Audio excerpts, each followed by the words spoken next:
Présentée comme le nouvel Eldorado immobilier, la ville de Yamoussoukro était au cœur d'une conférence qui a réuni les experts du secteur de l'immobilier, des investisseurs et des particuliers désireux d'acquérir un terrain.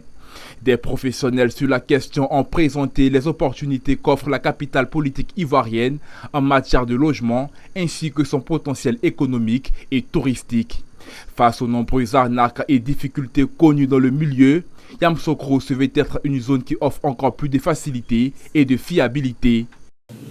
Pour se lancer dans un projet immobilier, il faut se faire accompagner, que ce soit à Yamoussoukro ou à Abidjan. C'est très important parce qu'il y a des professionnels qui peuvent vous aider. Et nous sommes là pour vous aider, vous donner des conseils en termes d'investissement immobilier.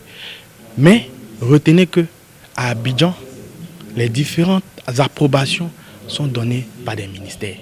Alors qu'à l'intérieur, on a l'aubaine de pouvoir avoir des validations locales. Franchement, c'est la peine de venir ici et on a beaucoup de collègues qui sont vraiment intéressés à construire, à investir à Yamoussoukro et pour améliorer ce qu'on peut dire, améliorer la vision de Yamoussoukro.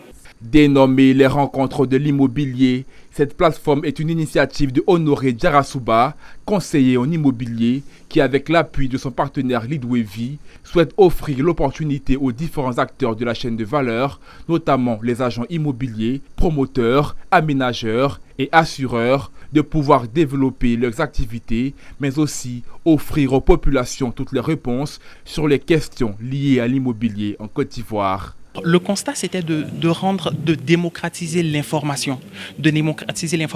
Moi, à la base, je fais du développement commercial.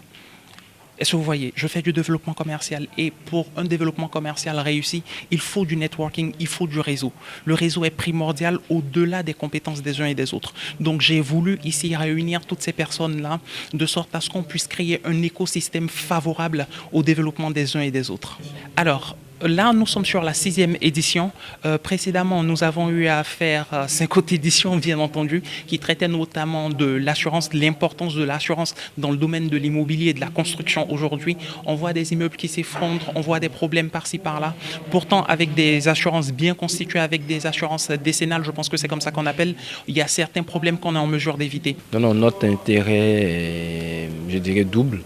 Dans un premier temps, c'est déjà de permettre à nos clients, à nos souscripteurs, d'avoir accès à des biens immobiliers de façon sécurisée. Je pense que ce type d'initiatives sont vraiment très intéressantes pour la population. Les rencontres de l'immobilier sont là depuis la 6e édition, avec toujours des sujets qui sont très éducatifs. Et c'est des très bonnes opportunités pour comprendre le secteur de l'immobilier en Côte d'Ivoire. Les organisateurs prévoient d'autres rendez-vous dans le courant de l'année 2021 afin de présenter les opportunités qu'offre l'autoroute Y4 d'Abidjan, reliant les communes de Sangon, Abobo, Anyama, Cocody et Port-Boué.